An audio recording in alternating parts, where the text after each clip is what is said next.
Hello friends, எல்லாருக்கும் வணக்கம். இப்போ எம்மியாக டெலிஷியஸாக எப்படி மட்டன் பிரியாணி செய்கிறதுன்னு உங்களுக்கு செஞ்சு காமிக்கிறேன். என்னுடைய சேனல் முதல் முறையாக பார்க்குறவங்க சப்ஸ்கிரைப் பண்ணிவிட்டு பாருங்கள். பக்கத்துலேயே ஆளுன்னு இருக்கிற பெல் ஐக்கானையும் கிளிக் பண்ணிவிட்டு பாருங்கள். ஸ்கிப் பண்ணாமல் பாருங்கள். வாங்க இப்போ வீடியோக்குள்ளே போகலாம். அதுக்கு தேவையான பொருட்கள்: பட்டை, லவங்கம், ஏலக்காய், பிரிஞ்சி இலை, கல்பாசி கொஞ்சம் இது மாதிரி எடுத்து வச்சுக்கோங்க. அப்புறம் ஜாப்பத்திரி, கருப்பு ஏலக்காய் இருந்தால் அதுலேயும் ஒரு 2 எடுத்து வச்சுக்கோங்க. இப்போ நான் வந்து 2 கிலோ மட்டனுக்கு உண்டான அளவு சொல்கிறேன். 2 கிலோவுக்கு 2 கிலோ அரிசி.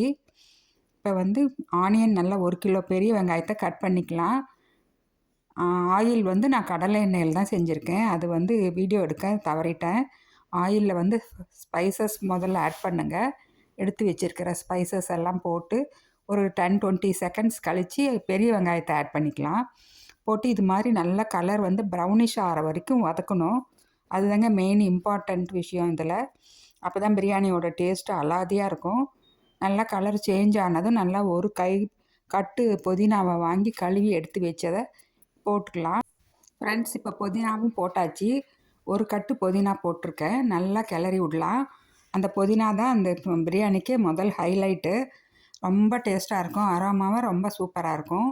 இப்போ வந்து பச்சை மிளகா ஆட் பண்ணிக்கிட்டோம். வெங்காயமும் பச்சை மிளகாவும் ஒன்றா போட மாட்டோம். வெங்காயம் போட்டு இது மாதிரி ப்ரௌனிஷ் ஆன அப்புறம் தான் பச்சை மிளகா போடுறது. பாருங்கள், இப்போ வந்து ஆயிலே கொஞ்சம் ரெட் சில்லி போட்டுக்கலாம். உங்களுக்கு காரம் எவ்வளோ வேணுமோ அவ்வளோ போட்டுக்கலாம். ஆல்ரெடி பச்சை மிளகாவும் போட்டிருக்கோம். அந்த ரெட் சில்லி போடுறது நல்ல கலர் வந்து சூப்பர் கலர் கிடைக்கும் இது மாதிரி ஆயிலில் போடுறது. இப்போ கொஞ்சம் வதக்கிட்டு இப்போ 2 தக்காளி நல்லா பெரிய தக்காளியாக எடுத்து வச்சதை இது மாதிரி எடுத்து நீங்கள் கையாலேயே ஸ்மாஷ் பண்ணி போடுங்க. அதுதாங்க ட்ரெடிஷ்னல் மெத்தடு. இப்போ தான் நாங்கள் இது குட்டி குட்டியாக நறுக்கி போடுறோம். கை பாகம்னு சொல்கிறது வந்து அதுதான். இது மாதிரி கையால் ஸ்மாஷ் பண்ணி போட்டால் நம்ம டேஸ்ட்டும் ரொம்ப சூப்பராக இருக்கும். நம்ம கையோட அந்த டேஸ்ட்டும் அதில் இறங்கும். கை பாகம்னு சொல்லி ரொம்ப டேஸ்ட்டாக செய்கிறாங்கன்னு நாங்கள் அப்போல்லாம் சொல்லுவோம். அதுதான் இந்த இது சீக்ரெட்டு. இது மாதிரி கையால் நல்லா பிசைஞ்சு விட்டுடுங்க. பிசைஞ்சு அந்த தக்காளி வந்து நல்லா ஸ்மாஷ் ஆகணும். நல்லா ஸ்மாஷ் ஆகிற வரைக்கும் டைம் கொடுங்க சிம்மில் வச்சு. அந்த தக்காளி நல்லா ஸ்மாஷ் ஆன அப்புறம் இப்போ வந்து இஞ்சி பூண்டு விழுது ஆட் பண்ணிக்கலாம். 4 டேபிள் ஸ்பூன் இஞ்சி பூண்டு விழுந்து. 1 கிலோவுக்கு 2 டேபிள் ஸ்பூன், 2 கிலோவுக்கு நான் 4 டேபிள் ஸ்பூன் கணக்கு வச்சு போட்டிருக்கோம். இப்போ அந்த பச்சை ஸ்மெல் போகிற வரைக்கும் வதக்கணும். இஞ்சி பூண்டோட ரா ஸ்மெல் கம்ப்ளீட்டாகவே போயிடணும். அது வரைக்கும் லோ ஃப்ளேமில் வச்சு அடி பிடிக்காமல் கிளறுங்க. இப்போ இந்த பக்கம் பாருங்கள், நான் ஆல்ரெடி மட்டன் வாங்கி நல்லா கழுவி கொஞ்சமாக உப்பு மஞ்சத்தூள் போட்டு வேக வச்சு எடுத்து வச்சுருக்கேன். அந்த மட்டன் நல்லா வெந்துடுச்சான்னு செக் பண்ணிவிட்டு அப்புறம் நீங்கள் இதில் ஆட் பண்ணிக்கணும். மட்டன் போடுறதுக்கு முன்னாடி தேவையான அளவு உப்பு போட்டுக்கலாம். 2 கிலோ அரிசிக்கு தேவையான அளவு உப்பு ஆட் பண்ணிக்கலாம். உப்பு உங்கள் டேஸ்ட்டுக்கு தகுந்த மாதிரி பார்த்து நீங்கள் ஆட் பண்ணிக்கோங்க. இப்போ வந்து பிரியாணி மசாலா ஆட் பண்ணுறேன். ஹோம்மேட் பிரியாணி மசாலா நாங்கள் வீட்லேயே செய்கிறது தான். அதோட லிங்க்கும் உங்களுக்கு டிஸ்கிரிப்ஷன் பாக்ஸில் கொடுக்குறேன். தேவைப்படுறவங்க செக் பண்ணிக்கோங்க. 1 கிலோவுக்கு 1.5 ஸ்பூன் பிரியாணி மசாலா. இப்போ நான் 2 கிலோவுக்கு 3 ஸ்பூன் போட்டிருக்கேன். கொஞ்சமாக மஞ்சத்தூளும் இதுலேயே ஆட் பண்ணிக்கோங்க. இந்த மாதிரி ஆயிலே போட்டு வதக்கிறது தான் ரொம்ப சூப்பராக இருக்கும் டேஸ்ட்டு. இப்போ வந்து நல்லா கட்டி தயிர் இருந்தால் அதில் வந்து 100 ml எடுத்து வச்சுருந்ததை ஊற்றி நல்லா கிளறி விடுங்க. இப்போ இது எல்லாமே நல்லா பிளெண்ட் ஆகணும். அதுக்கு ஒரு 20-30 செகண்ட்ஸ் வரைக்கும் நீங்கள் லோ ஃப்ளேமில் வச்சு நல்லா கிளறி விடுங்க. இந்த பேஸ்ட்டு தாங்க இந்த பிரியாணிக்கு எம்மியாக ஒரு லைட்டாக ஒரு பிசு தன்மையும் நல்ல ஒரு டேஸ்ட்டும் கொடுக்கும். இது தாங்க இந்த 2 கிலோ அரிசிக்கு உண்டான பேஸ்ட்டு பிரியாணி. இப்போ பாருங்கள், நல்லா வெந்த கறியை வந்து மட்டனை இதில் ஆட் பண்ணிக்கலாம். மட்டன் மட்டும் தண்ணி இல்லாமல் மட்டன் மட்டும் எடுத்து போட்டுக்கலாம். தண்ணியை வந்து அப்புறம் நாங்கள் அளவு தண்ணி ஊற்றுறப்ப அதோடு ஆட் பண்ணிக்கலாம். கணக்கு வச்சு போட்டுக்கலாம். நான் இப்போ கடலை எண்ணெய் தான் ஊற்றிருக்கேன். கடலை எண்ணெயில் செய்கிறது தான் ரொம்ப டேஸ்ட்டாக இருக்கும். மரச்செக்கு கடலை எண்ணெய். இந்த 2 கிலோ அரிசிக்கு நான் 300 ml கடலை எண்ணெய் ஊற்றிருக்கேன். நெய்யெல்லாம் மட்டன் பிரியாணிக்கு நாங்கள் போடுறதில்ல. அது இந்த கடலை எண்ணெயில் செய்கிறதே ரொம்ப டேஸ்ட்டாக இருக்கும். இப்போ பாருங்கள், மட்டனை போட்டாச்சு, நல்லா கிளறியும் விட்டாச்சு. இப்போ வந்து தண்ணி அளந்து ஊற்றிக்கலாம். 1 டம்ளருக்கு 1.5 டம்ளர் கணக்கு. ரொம்ப பழைய அரிசியாக இருந்தால் 1.25 டம்ளர் கூட ஊற்றிக்கலாம். நீங்கள் 1.5 டம்ளர் ஊற்றினாலே உங்களுக்கு கரெக்டாக இருக்கும். ரொம்ப பொல பொலன்னு வரும் நாங்கள் தம் கொடுத்து செய்கிறதுனால. நீங்கள் 1:2 எல்லாம் ஊற்ற வேண்டியதில்லை. 1:1.5 ஊற்றினாலே போதும். ஆனால் வாங்கி வச்சு ரொம்ப நாள் ஆன அரிசின்னா மட்டும் 1.25 டம்ளர் ஊற்றிக்கலாம். இப்போ நான் அந்த பிரியாணி அரிசியை சீரக சம்பா பிரியாணி அரிசியில் தான் செய்கிறேன். அதை நல்லா கழுவிட்டு ஊற வச்ச ஒரு 1/2 மணி நேரம் ஊற வச்ச அந்த தண்ணியை கூட ஃபில்ட்ரு பண்ணி இந்த பிரியாணிக்கு அளவு தண்ணியோடு ஆட் பண்ணிக்குவேன். அந்த சீரக சம்பாவோட வாசனையும் இந்த பிரியாணியில் கலந்து ரொம்ப சூப்பர் டேஸ்ட்டாக இருக்கும். அரிசி ஊற வச்ச தண்ணி. இப்போ அதெல்லாமே கணக்கு வச்சு நான் தண்ணி ஊற்றிக்கிட்டேன். 2 கிலோ அரிசிக்கு உண்டான அளவு தண்ணி. பாருங்கள், இப்போ தண்ணி எல்லாமே கலந்து அளந்து எடுத்து ஊற்றிக்கிட்டு இருக்கோம். எல்லாம் ஊற்றியாச்சு. இப்போ நீங்கள் மறுபடியும் நல்லா கலந்து விட்டுடுங்க. நல்லா கலந்து விட்டு ரொம்ப ட்ரெடிஷ்னல் மெத்தடில் செய்கிறது. வீடியோ ஃபுல்லாக ஸ்கிப் பண்ணாமல் பார்த்தீங்கன்னா தான் உங்களுக்கு தெரியும். இப்போ நல்லா கலந்து விட்டு நான் மூடி வச்சுட்டேன். அந்த தண்ணி நல்லா கொதிக்கிட்டோம். அதுக்கு கொஞ்சம் டைம் கொடுக்கலாம். பாருங்கள், இது மாதிரி பிராஸ் குண்டாவில் செய்கிறது அதுவும் தனியாக ஒரு டேஸ்ட்டுக்கு வந்து என்ஹான்ஸ் பண்ணியும் காமிக்கும்.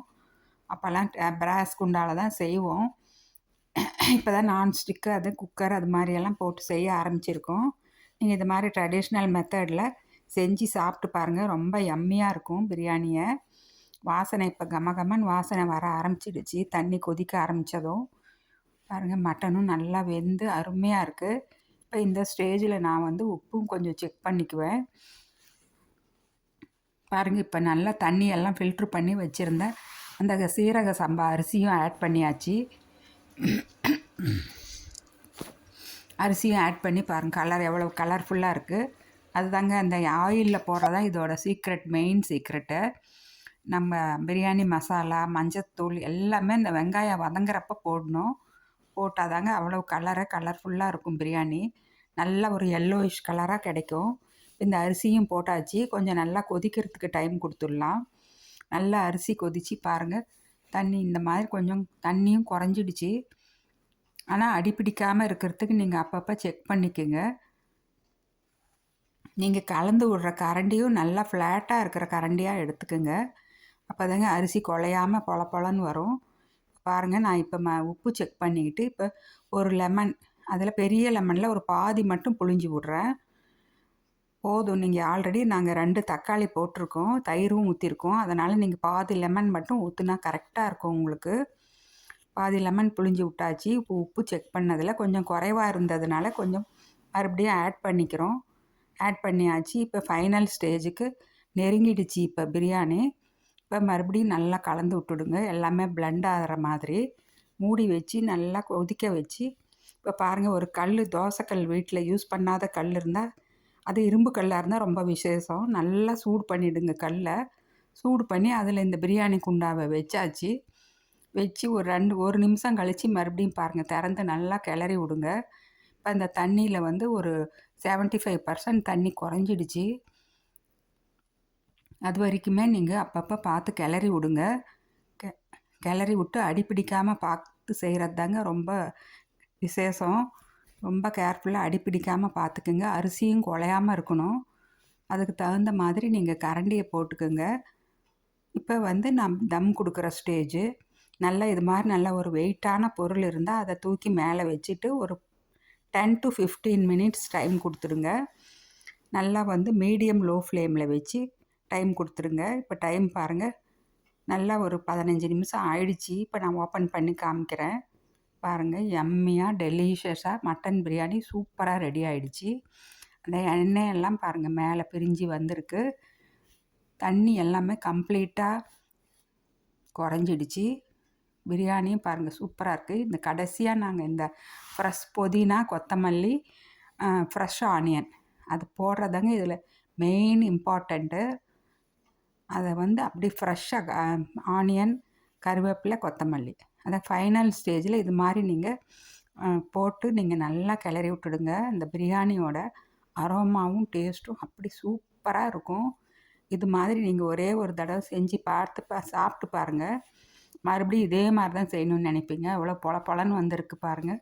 ஃபைனல் ஸ்டேஜில் இது மாதிரி ஃப்ரெஷ் ஆனியன் இது தாங்க இது மெயின் இம்பார்ட்டண்ட் டிப்ஸு. இந்த மாதிரி செஞ்சு சாப்பிட்டு பார்த்து உங்கள் ஃபீட்பேக்கை கமெண்ட்ஸ் போடுங்க. மறக்காமல் ஃப்ரெண்ட்ஸ் ஃபேமிலிக்கும் ஷேர் பண்ணுங்கள். அவங்களையும் சப்ஸ்கிரைப் பண்ணிவிட்டு பெல் ஐக்கானை கிளிக் பண்ணிட்டு பார சொல்லுங்கள். பாய்.